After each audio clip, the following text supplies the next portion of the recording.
The Stanley Motel wasn't the kind of place you noticed unless you were desperate. Its faded sign, missing a couple of letters, barely flickered in the night against the backdrop of towering pines and rocky peaks. I hadn't heard of it before the job posting popped up online, and something about the simplicity of the ad caught my attention. Night receptionist needed, Stanley Motel. Quiet work, great pay, room provided if needed. For someone like me, it was perfect. After everything I'd been through, starting over in the middle of nowhere felt like the fresh start I needed. No more big city chaos. No reminders of my failed marriage or the family I had drifted away from. Just a quiet job in a small motel at the edge of the Colorado wilderness. That was all I wanted. The job interview was as unremarkable as the motel itself.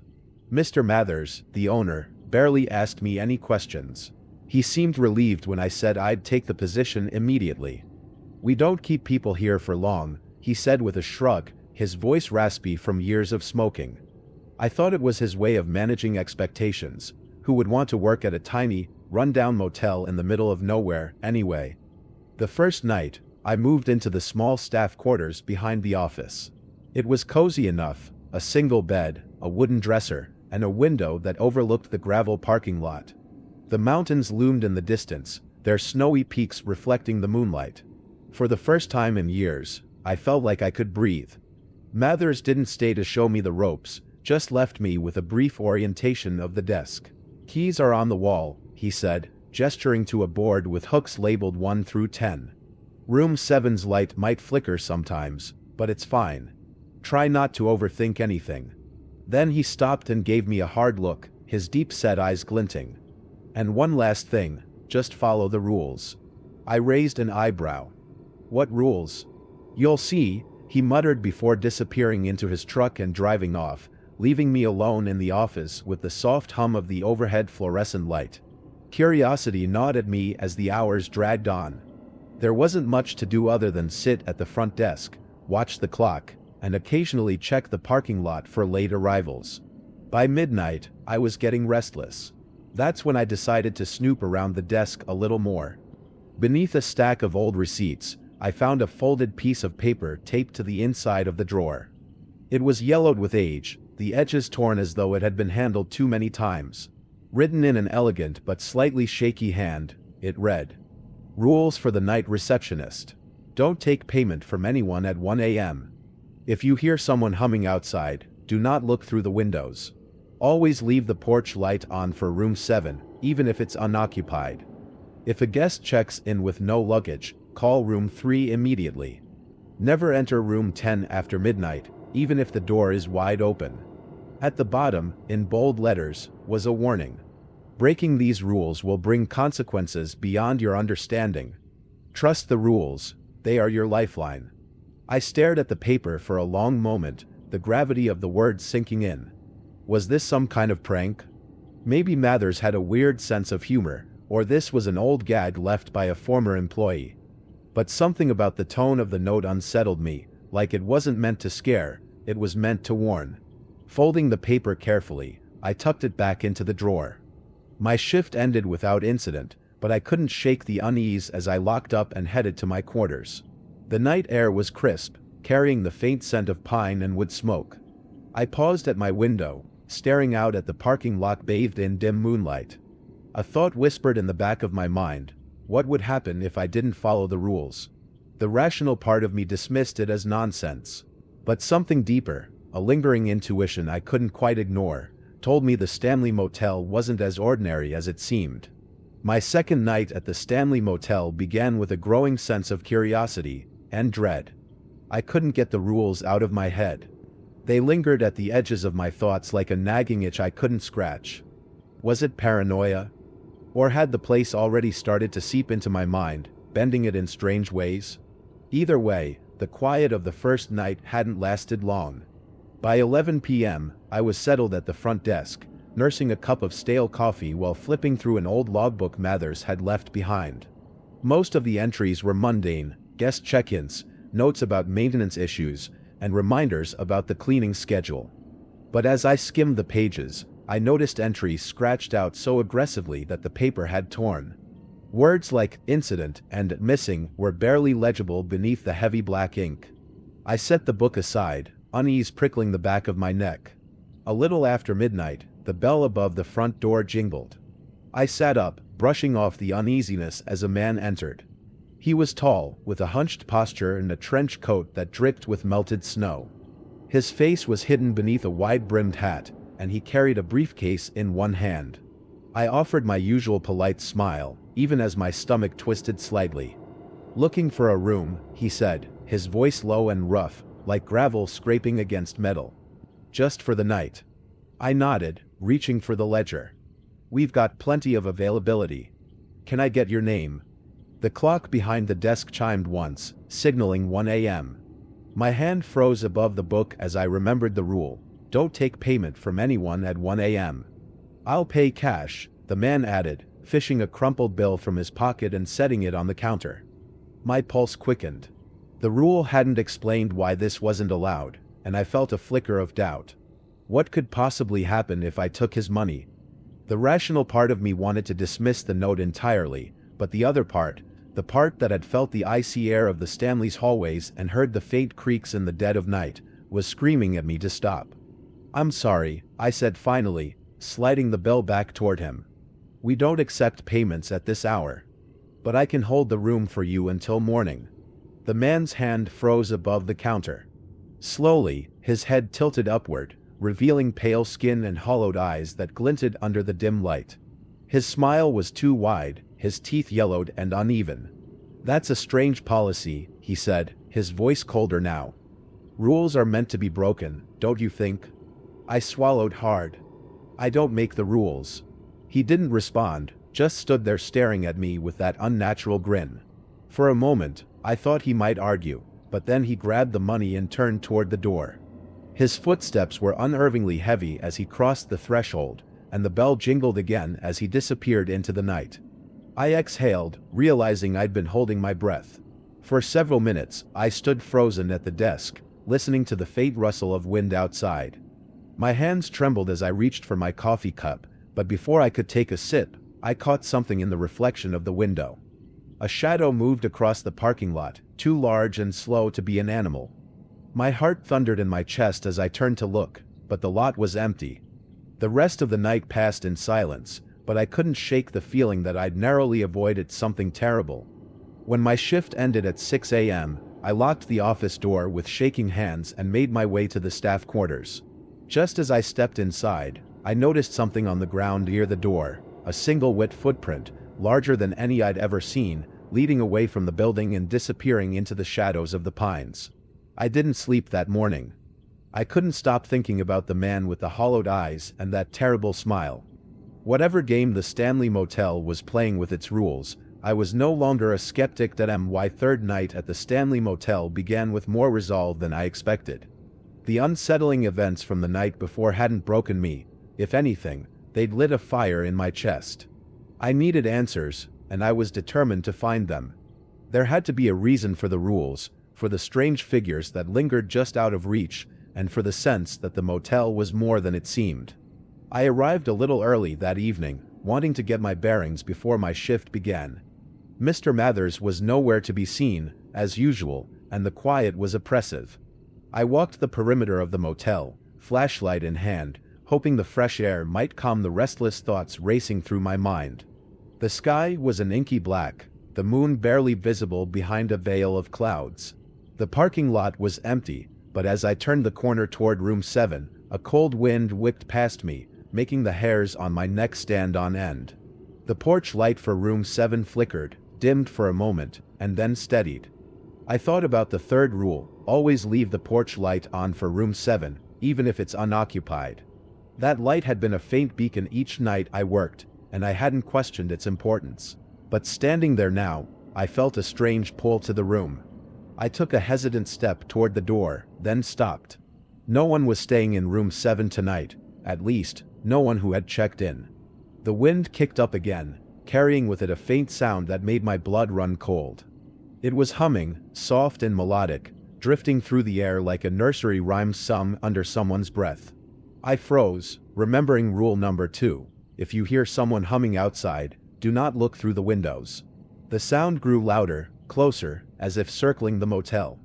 My hand tightened around the flashlight, but I didn't dare look toward the sound. Instead, I backed away slowly, keeping my eyes fixed on the ground. The humming stopped abruptly, leaving a hollow silence in its wake. When I reached the office, I locked the door behind me and leaned against it, heart pounding. I wanted to believe it was just the wind playing tricks on me, but deep down, I knew better. I busied myself with mundane tasks, cataloging guest records and wiping down the desk, hoping to shake the unease that clung to me. Around midnight, the phone rang, startling me so badly that I nearly knocked over the coffee mug on the desk. I answered, my voice steadier than I expected. "Stanley Motel, this is Sophie." There was no response, just the faint crackle of static. Then, a low voice, barely more than a whisper, "Room 10. I swallowed hard. "Excuse me?" The line went dead. I hung up and stared at the receiver, my mind racing. I had no intention of going near room 10, not after reading the fifth rule. But the call left me with an uncomfortable question: who was on the other end of the line? I spent the next hour flipping through old ledgers and notes left behind by previous employees, hoping to find some clue about the motel's history. Most of the entries were unremarkable, but one page caught my eye. It was dated June 1987 and written in shaky, uneven handwriting. "The humming is back.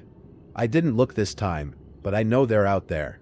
Room 7's light went out again, and I swear I heard something in the woods. I don't know how much longer I can do this." The entry ended abruptly, and the page was stained with what looked like water damage, or perhaps tears.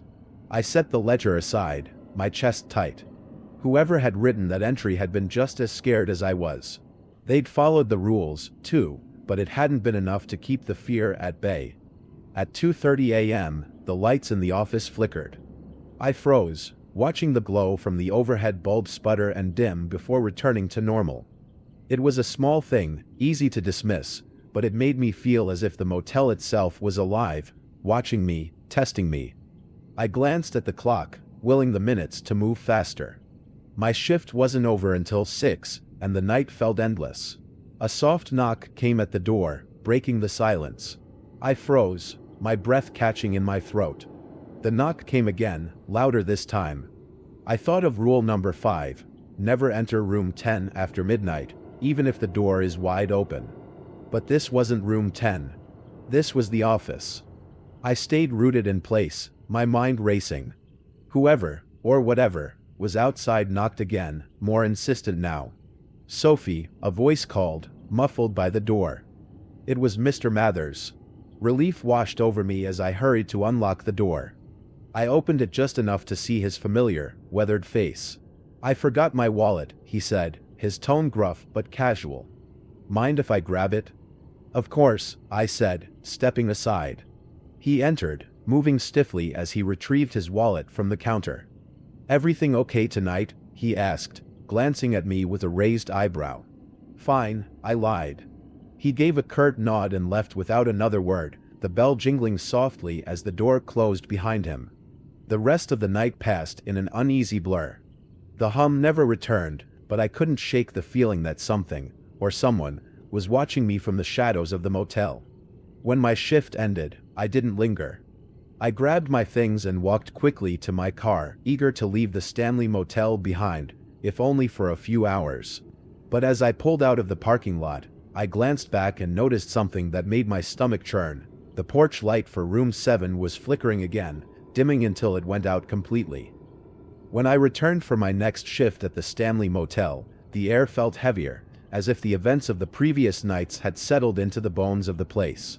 The humming, the strange call about room 10, and Mr. Mathers's sudden, unexplained visit weighed on me.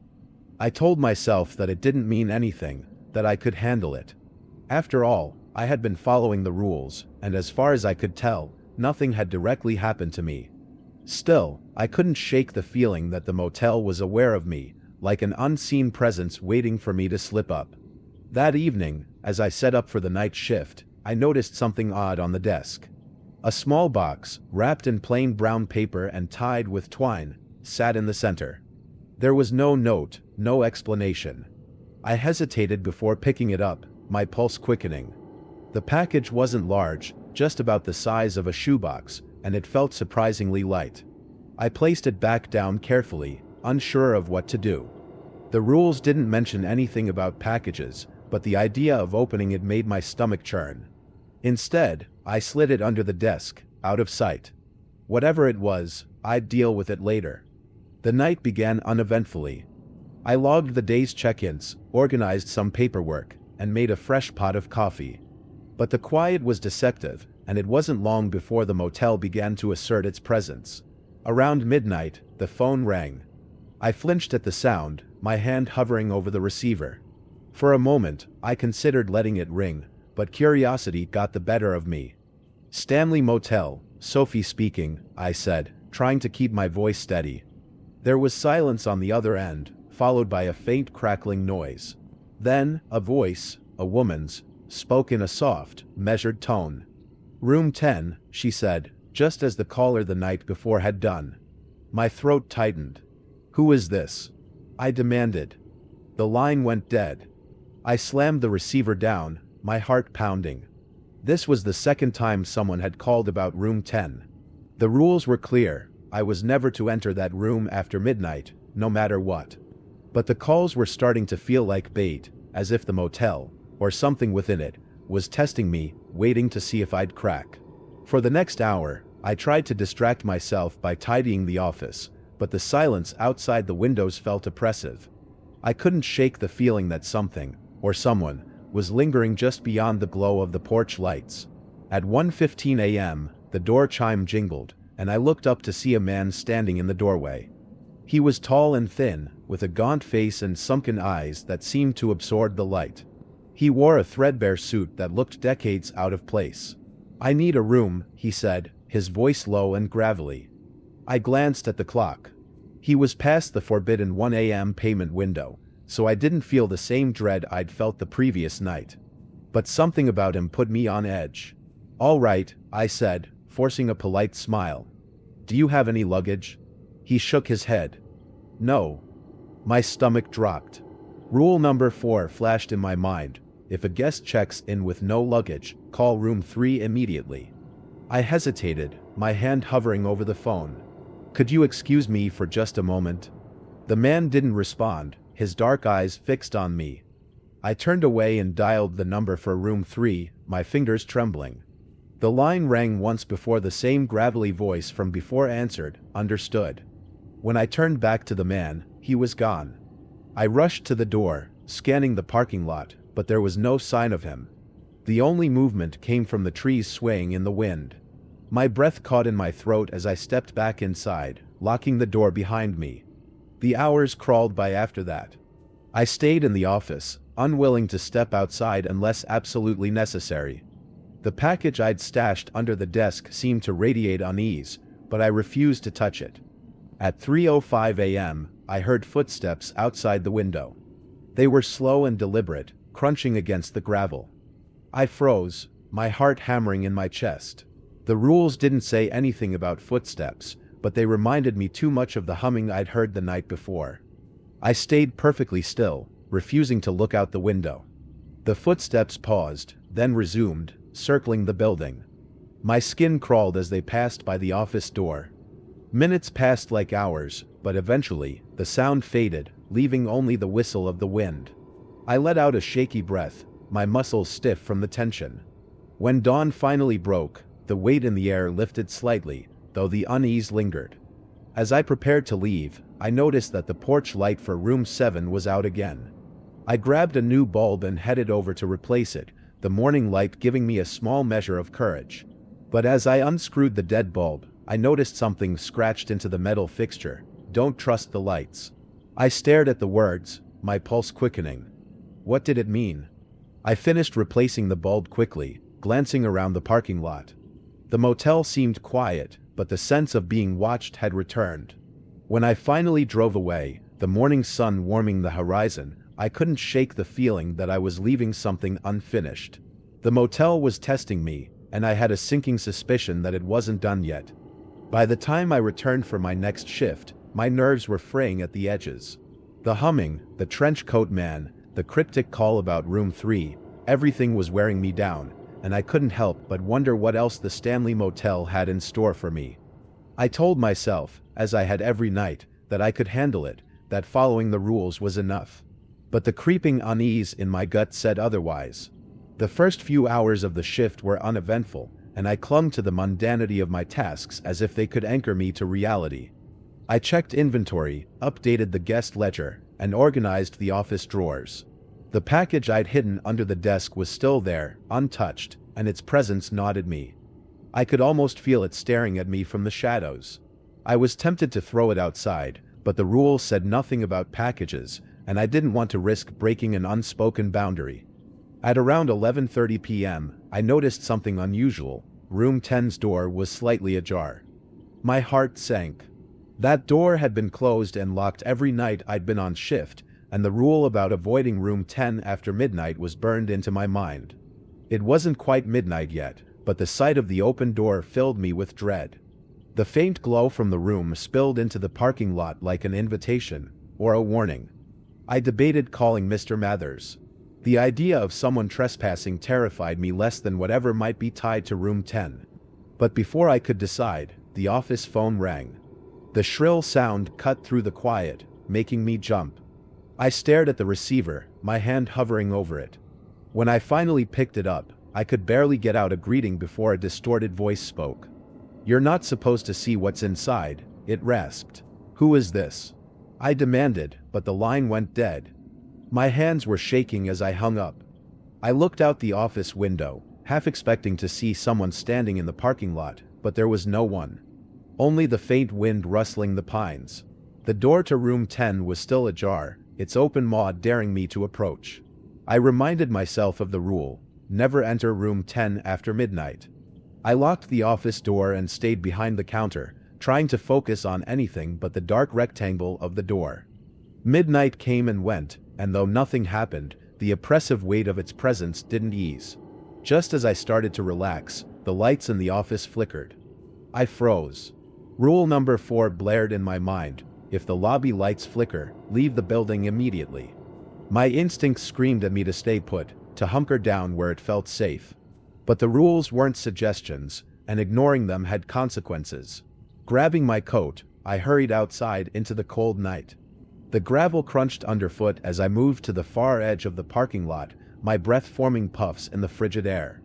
The lights inside the office continued to flicker, casting eerie shadows across the lot. From my vantage point, I could see into the windows of room 10. The dim glow had grown brighter, almost pulsating. I tried to convince myself it was nothing, faulty wiring or some old bulb on its last legs. But I couldn't shake the feeling that the motel itself was alive, aware, and watching me. As I waited for the lights to stabilize, I heard something in the distance. At first, it was faint, almost imperceptible, a low, rhythmic sound carried on the wind. It grew louder, resolving into a steady humming. My blood ran cold. The humming wasn't coming from outside the parking lot this time. It was behind me, just a few feet away. I kept my eyes fixed on the office window, refusing to turn around. The humming grew louder, more insistent, and I clenched my fists, nails biting into my palms. A part of me was tempted to run, to put as much distance as I could between myself and the sound. But running felt like breaking the rules, and I wasn't willing to find out what would happen if I did. After what felt like an eternity, the humming stopped. The silence that followed was even worse. It felt wrong, unnatural, as if the world itself was holding its breath. I stayed rooted to the spot, too terrified to move. When the lights in the office stopped flickering, I forced myself to walk back, each step heavier than the last. My legs felt like lead, but I managed to reach the office door and slip inside. I locked it behind me and leaned against it, my heart pounding in my ears. The package under the desk caught my eye again, and I felt a surge of irrational anger. It had been sitting there all night, taunting me. I knelt down and grabbed it, intending to throw it into the trash. But as soon as I touched the twine, a chill ran up my arm. Something shifted inside the package. Not the weight, but the contents themselves, like they were alive. I dropped it, scrambling away, my breath coming in short gasps. Whatever was inside that box wasn't meant for me to open, and I wasn't about to find out why. The rest of the night passed in a tense blur. I kept my eyes on the clock, counting down the hours until dawn. When my shift finally ended, I left the package where it was and walked out of the office without looking back. As I drove home, the image of room 10's open door lingered in my mind. I told myself I'd made it through another night, that I was safe as long as I followed the rules. But deep down, I knew the motel wasn't finished with me yet. The next shift began like the others, with an ominous stillness in the air that seemed to press down on me. I couldn't shake the feeling that the motel was waiting for me to make a mistake.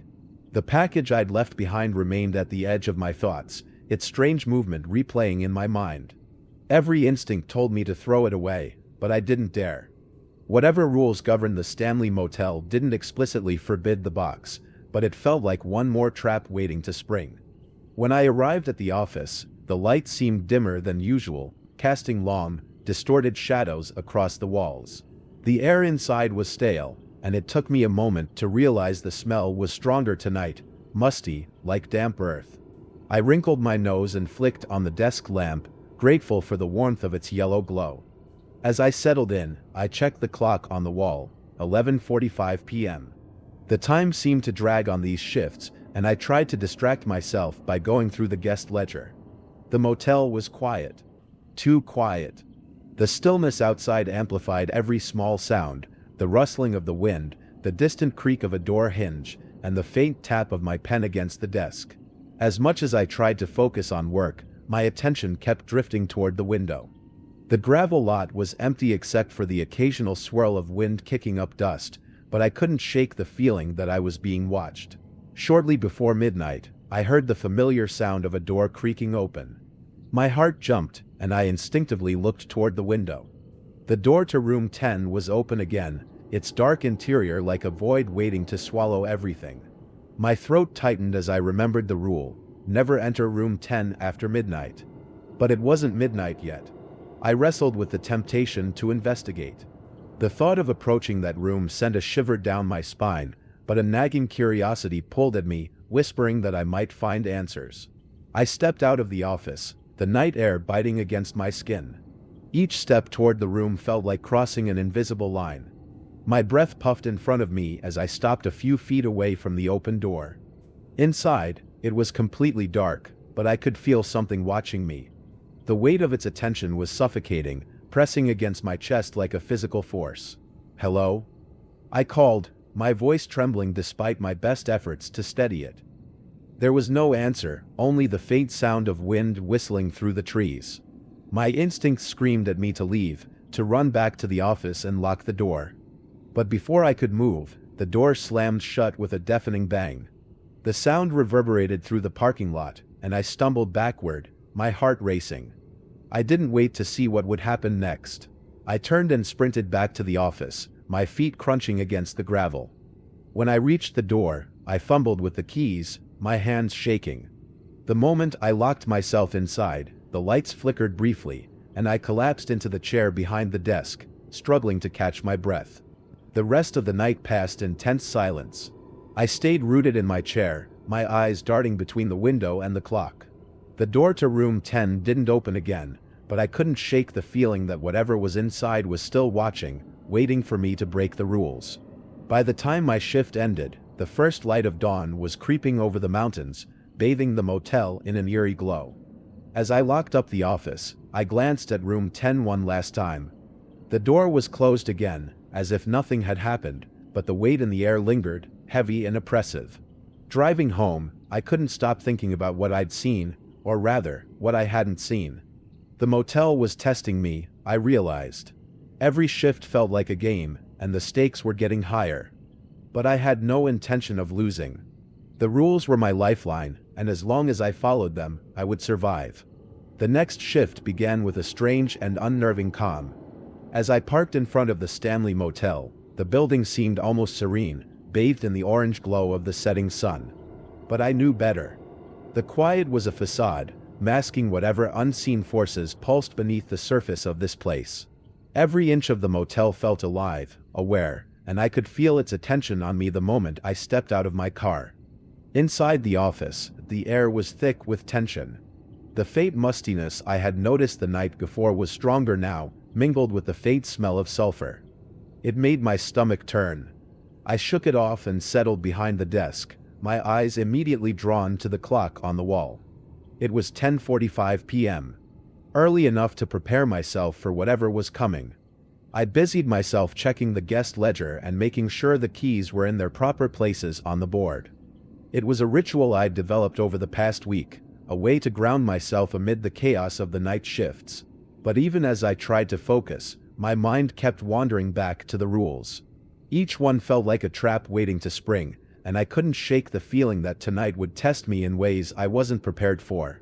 At 11:30 p.m., the light for room 7 flickered briefly before going out entirely. My stomach dropped. I reached for the replacement bulb I had kept ready, but my hand hesitated. The memory of that oppressive presence in the parking lot was still fresh in my mind, and I dreaded stepping outside. But I didn't have a choice. Leaving the light off wasn't an option. Taking a deep breath, I grabbed the bulb and my flashlight before heading out. The night air was colder than usual, and the wind howled through the pines, carrying with it an eerie whistle that seemed almost human. My footsteps crunched loudly against the gravel as I approached the light fixture above room 7. The shadows seemed darker tonight, deeper, as if they were alive and shifting just beyond the reach of my flashlight. I replaced the bulb as quickly as I could, my hands trembling the entire time. As soon as the light flickered back to life, I felt the oppressive weight lift slightly, but the unease lingered. I hurried back to the office, locking the door behind me with a sense of relief. I had barely settled into my chair when the phone on the desk rang. The sound startled me, cutting through the silence like a knife. The clock on the wall read 11:50 p.m. Who would be calling at this hour? I hesitated before picking up the receiver, my heart pounding in my chest. "Stanley Motel, this is Sophie," I said, my voice shaking slightly. There was no response, only the sound of faint static. Then, after a long pause, a voice whispered, "You're doing well, but it's not over yet." The line went dead before I could respond. My hands were clammy as I set the receiver down. The voice was unfamiliar, cold and distant, yet it carried a tone of eerie amusement. I tried to push it from my mind, chalking it up to yet another trick of the motel, but the unease gnawed me. Just after midnight, I heard it, the soft humming outside the office window. It started low, almost imperceptible, but grew steadily louder. My body tensed as I froze in place, remembering rule number 2. I couldn't look. I wouldn't. But the temptation clawed at me, insistent and maddening. The humming was melodic, almost hypnotic, and it seemed to surround me, filling the room. I clenched my fists, grounding myself in the physical sensation to resist the pull. The humming grew louder still, joined by a faint tapping on the glass. My breath hitched as the tapping turned into a soft scrape, like nails dragging against the windowpane. I squeezed my eyes shut, willing it to stop. Finally, after what felt like an eternity, the sound faded, leaving behind an oppressive silence. The rest of the night passed in a haze of tension. I kept my focus on the clock, counting down the minutes until sunrise. When dawn finally broke, I felt an overwhelming sense of relief. But as I locked the office and stepped outside, a shiver ran down my spine. In the gravel lot, just beyond room 7, was a single set of footprints leading into the woods. They didn't belong to any of the guests, and they hadn't been there before. I drove home with my hands gripping the steering wheel tightly, my eyes flicking to the rearview mirror every few seconds. The motel was testing me, and I had passed another trial. But I couldn't shake the feeling that it wasn't done with me yet. Driving away from the Stanley Motel felt like pulling free from a heavy chain dragging at my heels. My car sliced through the mountain roads, the headlights barely pushing back the thick, clinging dark of the Colorado night. I glanced in the rearview mirror, expecting to see the faint glow of the motel's porch light receding into the distance. Instead, the darkness swallowed it whole, leaving me with nothing but the winding road ahead. I gripped the wheel tighter, the cold from my fingers biting through the leather. My mind replayed the events of the past week, the trench coat man, the empty luggage guest, the oppressive humming outside the window. And, of course, the door to room 10, yawning open, spilling its silent, shadowy watchers into the parking lot. I'd followed every rule to the letter. I'd survived. But the motel had a way of sinking its claws into your mind, leaving its presence behind like smoke clinging to your clothes after a fire. I stopped at a gas station on the edge of town, eager to escape the isolation of the winding roads. The fluorescent lights were harsh and steady, the smell of diesel fuel grounding me in something that felt real. I filled my tank and went inside to grab a coffee. The clerk gave me a tired smile as I approached the counter. "Long night?" she asked, her tone polite but disinterested. "You have no idea," I muttered, handing over a crumpled bill. As she made change, I noticed something in the corner of the store, a rack of local postcards, their glossy surfaces showing picturesque views of the Rockies. One card caught my eye, a photo of a small, L-shaped motel with a glowing porch light. I swallowed hard. It was the Stanley Motel, captioned with a cheerful, "Your cozy mountain getaway." I didn't remember seeing postcards like this in the motel's lobby. My stomach churned, and I shoved the postcard back on the rack as if touching it too long might make it stick to me. I hurried back to my car, tossing the coffee into the cup holder without a sip. The drive to my small rental cabin felt longer than it should have. By the time I pulled into the gravel driveway, the first hint of dawn was breaking over the mountains. I stepped inside, letting the familiarity of my sparse, utilitarian living room calm me. The couch where I'd spent so many nights reading, the coffee table cluttered with notebooks, and the small kitchen with its humming fridge, all untouched by the motel's strange, suffocating presence. I could breathe again. I spent the day unpacking my few belongings, but as I opened my suitcase, my blood ran cold. Nestled among my neatly folded clothes was the small box I'd found in the motel's storage room. The one filled with old photos and the cold, rusted key to room 10. I could have sworn I'd left it behind on the front desk along with my resignation note. Yet here it was, sitting in my home like it had always been there. My first instinct was to throw it into the woods, to get rid of it before its presence could fester and grow. But I stopped myself. The rules hadn't mentioned anything about what to do after leaving the motel, but their warnings echoed in my mind. What if destroying the box invited something worse? Instead, I placed it on the coffee table and opened the lid. The photos inside felt heavier than before, their black and white images seeming to move faintly, like shadows flickering under candlelight. I avoided touching the key. The last thing I needed was to bring room 10 Spectre any closer to my life. That night, I locked every door and window and settled into bed, my exhaustion finally catching up with me. Sleep came reluctantly, my dreams a jumbled mess of trench coats and flickering lights. At some point, I woke to the faint sound of humming. My heart thudded painfully as I sat up, straining to hear.